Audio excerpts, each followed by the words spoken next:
ఇప్పటికే 12 జూనియర్ కాలేజీలు మొత్తం ఎస్సీ గురుకులను క్లోజ్ చేసిండు ఇవాళ రేవంత్ రెడ్డి గారు.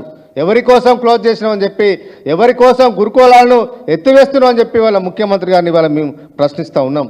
నారాయణ శ్రీచైతన్య లాంటి కార్పొరేట్ కాలేజీలను పెంచడానికే ఇవాళ గురుకులాన్ని ఇవాళ బంద్ చేస్తున్నాం అని చెప్పి ఇవాళ మేము ప్రశ్నిస్తూ ఉన్నాం. పేదవాళ్ళు వాళ్ళ ఆస్తులు అమ్ముకొని ఇవాళ కార్పొరేట్ కాలేజీలో చదవన్నా? కేసీఆర్ గారు పేదవాళ్ళు ఎవరు నష్టపోవద్దు, ఆస్తులు అమ్ముకోవద్దని చెప్పి వాళ్ళ కోసం ప్రభుత్వం ఎంత ఖర్చైనా పెట్టైనా సరే ఒక్కొక్క విద్యార్థికి 1,20,000 రూపాయలు ఖర్చు పెట్టి అన్ని రకాల వసతులు కల్పించి ఇంటర్మీడియట్ విద్యను అందించడానికి ఉన్న గురుకులను అప్గ్రేడ్ చేసి వారికి అవకాశం కల్పిస్తే, కేజీబీబీలను కూడా అప్గ్రేడ్ చేసి వాళ్ళకి అవకాశం కల్పిస్తే, ఇవాళ రేవంత్ రెడ్డి గారు వచ్చిన తర్వాత ఇంటర్మీడియట్ కాలేజీలన్నీ ఇవాళ మూసివేసే దిశగా వాళ్ళ ముఖ్యమంత్రి గారు ఇవాళ ఆలోచన ఇస్తున్నారు. ఇవాళ ఇలాంటి అబద్ధాల నువ్వు ఇవాళ విద్యార్థుల ముందు మాట్లాడదని చెప్పి ఇవాళ మేము ప్రశ్నిస్తూ ఉన్నాం. ఇవాళ సమీకృత రెసిడెన్షియల్ కడుతున్నా అని చెప్పి వాళ్ళ ముఖ్యమంత్రి గారు ప్రగల్భాలు వలికిరు. ఇంతవరకు ఒక పెళ్ళి వేయలే, ఒక శంకుస్థాపన వేసారు, ఇడిచిపెట్టారు. నీ ఇచ్చిన నీ ప్రణాళిక ప్రకారం ఎన్ని సంవత్సరాలు కట్టాలి? 30 ఏళ్ళైనా మీ ప్రణాళిక అమలు కాదు. అప్పటి వరకు ఉన్న గురుకులను మూసివేయాలని కుట్రనా? అవసరమా?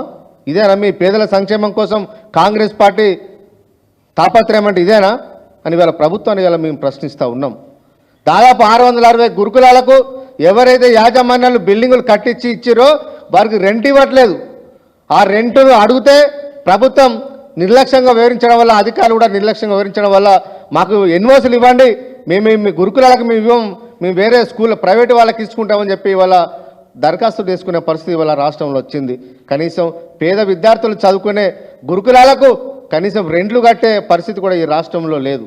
మీ కాంట్రాక్టుల జేబులు నింపడానికి, కమిషన్లు తీసుకొని కాంట్రాక్టుల బిల్లులు చెల్లించడానికి మీ దగ్గర డబ్బులుంటే తప్ప ఇవాళ గురుకులాల కోసం, పేద విద్యార్థుల కోసం వాళ్ళు కట్టిన బిల్డింగ్ ఇచ్చిన యాజమాన్యానికి మాత్రం డబ్బులు చెల్లించడానికి మీ దగ్గర డబ్బులు లేవు అని చెప్పి ఇవాళ ప్రభుత్వాన్ని ఇవాళ ప్రశ్నిస్తూ ఉన్నాం. ఇదేనా ఇవాళ విద్యార్థుల సంక్షేమం అంటే? ముఖ్యమంత్రి గారి తీరు ఇదేనా? ఒక దిక్కు డబ్బులు లేవని చెప్పి ఉద్యోగులను బ్లాక్మెయిల్ చేస్తాడు రేవంత్ రెడ్డి గారు, కానీ ఇలా కాంట్రాక్ట్లో మాత్రం డబ్బులు ఇస్తూ ఉన్నావు.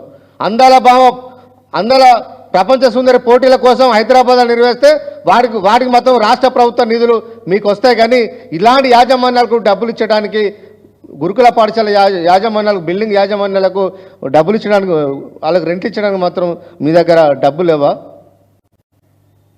కాబట్టి ప్రభుత్వం ఇప్పటికైనా మీ వైఖరిని మార్చుకోండి. ఎంతసేపు గత ప్రభుత్వాల మీద దుమ్మెత్తిపోయడం, ఎంతసేపు వాళ్ళ మీద నెట్టివేయడం,